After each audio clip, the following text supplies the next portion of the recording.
Hello, sweet kiddos. So tonight we're going to read some more stories. I hope you had a fantastic day again today. I hope you did some fun things. I hope you were able to get outside. And here's our stories for tonight. We have Pete the Cat and his 4 groovy buttons. This story is written by Eric Litwin and art by James Dean. Pete the Cat and his 4 groovy buttons. There's all the buttons. Pete the Cat and his 4 groovy buttons. Look, he's got 4. 1, 2, 3, 4. Pete the Cat put on his favorite shirt with 4 big, colorful, round, groovy buttons. He loved his buttons so much, he sang this song. My buttons, my 4 groovy buttons. My buttons, my 4 groovy buttons. Pop! Oh no! One of the buttons popped off and rolled away. How many buttons are left? Let's see. 1, 2, 3.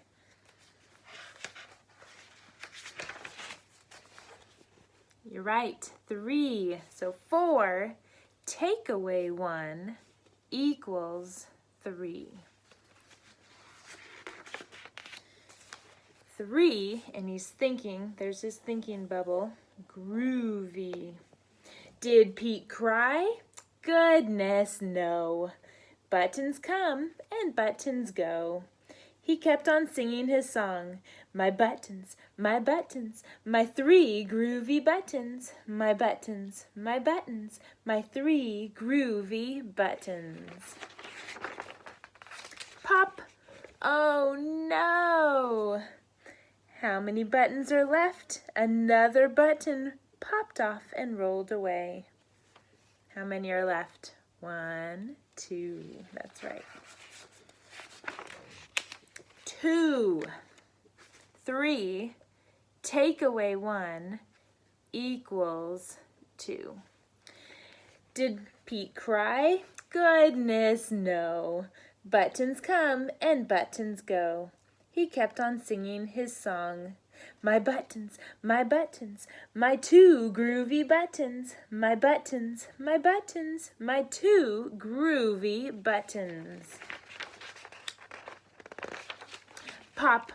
Oh no! Another button popped off and rolled away. How many buttons are left? Only 1. 1 button. There's a fancy one. 2 take away 1 equals 1. Did Pete cry? Goodness, no. Buttons come and buttons go. He kept on singing his song. My button, my 1 groovy button. My button, my 1 groovy button. Pop! Oh no! The last button popped off and rolled away. How many buttons are left? Are there any buttons left? No. What do we call that? 0.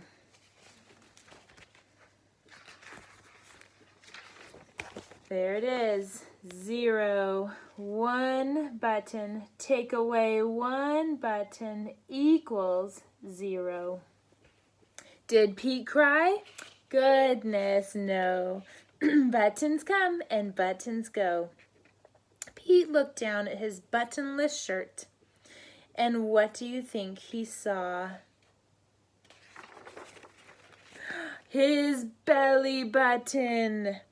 And he kept on singing his song. It's all good, he's thinking in his thinking bubble. my button, still have my belly button. My button, still have my belly button.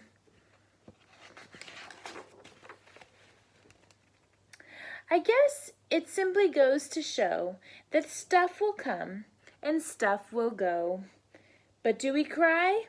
Goodness, no.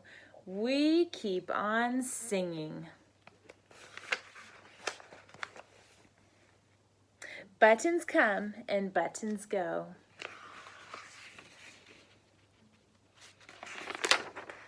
And there are the buttons. This is a good book because sometimes we lose things, right? We don't cry. Sometimes we don't get to go to school. We don't cry. We have fun with our families and we do other things, right? This book is called If You Give a Pig a Pancake. And before we read If You Give a Mouse, what was it? Do you remember? A cookie. So it's kind of the same kind of story, but this time there's a pig instead of a mouse, and he's going to want a pancake. Let's see what happens in this story. This story is by, the author of this story is Laura Numeroff, and it's illustrated. The pictures are by Felicia Bond. Let's see what happens in this story. Title page. There's the title, If You Give a Pig a Pancake.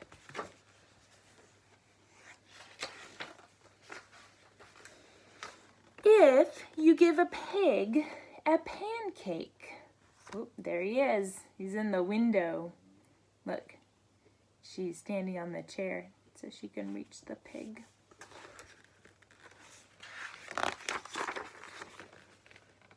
She'll want some syrup to go with it. You'll give her some of your favorite maple syrup. And she'll probably get all sticky, so she'll have to take a bath.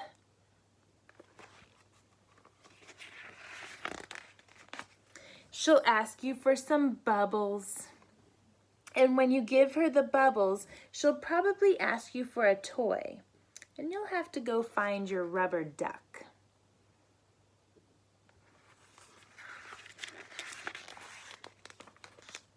And the duck will remind her of the farm where she was born. And she might feel homesick, and she might want to visit her family.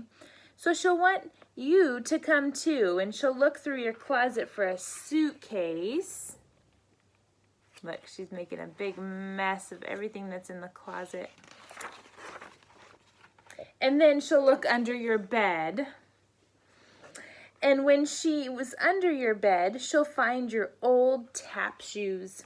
And she'll try them on, and she'll probably need something special to wear with them.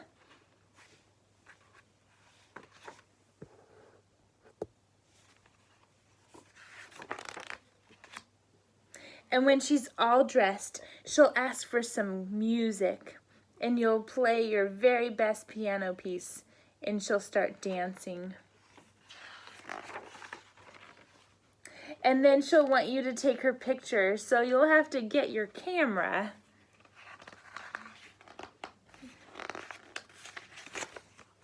And when she sees the picture, she'll ask you to take more.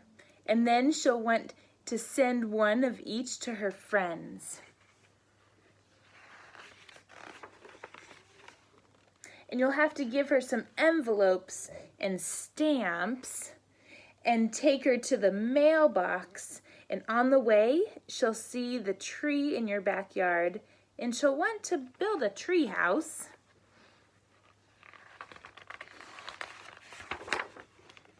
So you'll have to get her some wood and a hammer and some nails.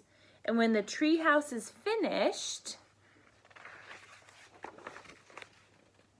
she'll want to decorate it. And she'll ask for wallpaper and glue. And when she hangs the wallpaper, she'll get all sticky. Feeling sticky will remind her of your favorite maple syrup and she'll probably ask you for some. And chances are, if she asks you for some syrup,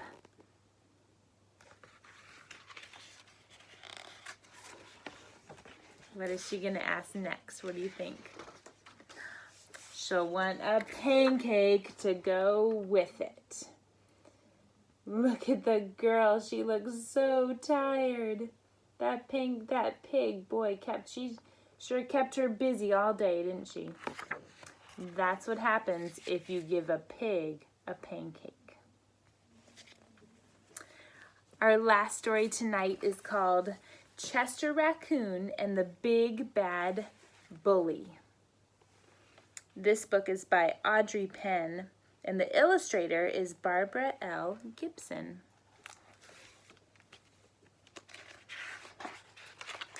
Chester Raccoon and the Big Bad Bully.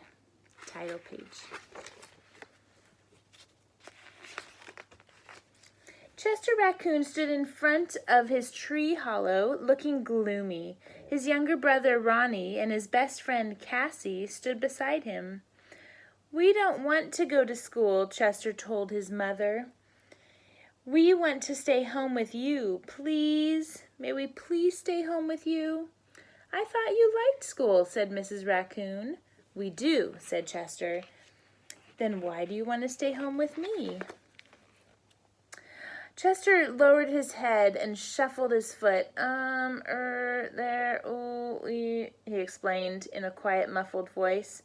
Mrs. Raccoon reached out and tenderly lifted Chester's head with her hand. "What did you say?" Chester gazed into his mother's loving eyes and gulped. "There's a bully at school." "And he's horrible," cried Ronnie. "He's big and he's mean. And he has giant claws on his hands and feet," wailed Cassie. "And fangs," screeched Chester. "And fire comes out of his nose, and if you get in his way, he'll step on your face and squash you like a bug." "Like a bug," echoed Ronnie. "Oh my, he sounds very scary," said Mrs. Raccoon. "Bullies can be very difficult. I'll tell you what," she told the frightened cubs. "I'll walk with you to school and back, and then we can decide what to do about this bully." When the raccoons reached the school tree, Chester tugged on his mother's arm. "That's him! That's the bully!" He pointed a trembling finger at a badger standing by the pond. "Isn't he awful? Isn't he the most scary-looking bully you've ever seen?" "Oh my, yes," whispered Mrs. Raccoon, "but I'm sure we can work things out." Before leaving, she gently fluffed Chester's mask and playfully tweaked Ronnie's nose. "Be brave," she told the cubs, and gave each of her sons a comforting kiss in their palms. After school, Chester, Ronnie, and Cassie told Mrs. Raccoon how the badger bullied his classmates at recess. First, he snatched a ball away from the squirrel and he popped it. Then he climbed on top of the jungle gym and squashed the possum's fingers until the possum fell to the ground. And then he spooked a doe who bumped into the skunk who got so scared that he sprayed and he stunk. Even Owl Teacher couldn't get him to behave. "Sometimes animals are bullies because they don't know any other way to be," explained Mrs. Raccoon. "But I think there's a way you can change things. Go get your friends and bring them over to our tree. I'll share a story." A few minutes later, a crowd of eager young forest animals stood at the base of Chester's tree, and Mrs. Raccoon began her tale. A tale is a story. Once, a long time ago, there was a secret forest sprinkled in yellow stones. The stones were round and polished, big and little, and smooth enough to hold. Every animal in the forest collected them and treasured them. One day, an animal found a blue stone, and it was very exciting since no animal had ever seen a blue stone. But the blue stone was rough and dull, without any polish or shine, and it had sharp, prickly points sticking out of it, making it very hard to hold. Careful not to hurt their paws, the animals carried the stone to the center of the forest and placed it on top of a tree stump where everyone could see it.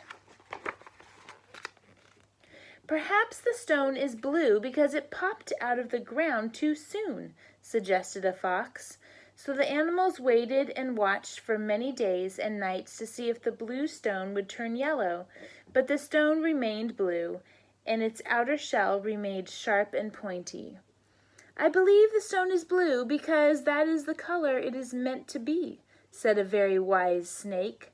Therefore we shall treasure the blue stone for the color it is. But if we want to hold the stone, as we do our yellow stones, we'll have to work together to smooth its outer shell. So, the woodpeckers took turns chipping off the stone's sharp, prickly points with their beaks. Then the chipmunks rolled the stone with their noses, while other animals shined and buffed the stone with tree bark and fluffy tails. In time, the blue stone was as smooth and shiny as the yellow stones. Mrs. Raccoon smiled down at the young animals listening to her story. The badger at your school is just like that blue stone, she explained to Chester and his schoolmates. He is a badger, and that is the way he is meant to be. But if you work together, I think you can smooth out his bullying ways. The next day at school, when the recess bell rang, all the little animals went outside together.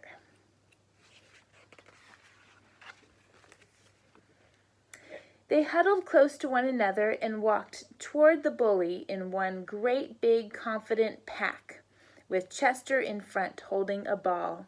At first the bully looked at them with a twinkle in his eye, thinking, "I'll get one of you." But as the pack got nearer and nearer to him, without a hint of fear, the badger's expression changed. His eyes widened, his jaw dropped open, his knees grew weak and wobbly, and suddenly it was the bully who was scared. He began to whimper and squeal, and he thought, "They're coming to get me back." But there was nowhere to run. He just stood there with his back up against a tree as his schoolmates drew closer and closer and closer. Finally, Chester was nose to nose with the trembling badger. He narrowed his eyes and looked as serious as his little furry face would allow. Then, without hesitation, he held up the ball, looked straight into the bully's eyes, and said, "Want to play?" "Huh?" The surprised bully stopped shaking. He looked at his classmates who were laughing and offering friendship. "You want me to play with you?" he squealed with delight. He gently took the ball out of Chester's hands. "Okay," he told them, "I'll play." So, in one short moment, the badger softened and the bully became a friend. The badger didn't need to bully anyone ever again. Chester glanced toward the wooded path and saw his mother watching and smiling. She placed a kiss in her palm and showed it to her son. Chester did the same and then joined in the fun. Mrs. Raccoon was pretty wise, wasn't she? She knew just what to do, and Chester was very brave. That was kind that he asked the bully to play. All right, I'm putting a kiss in my palm. And there you go. Good night, kinders. I will see you tomorrow.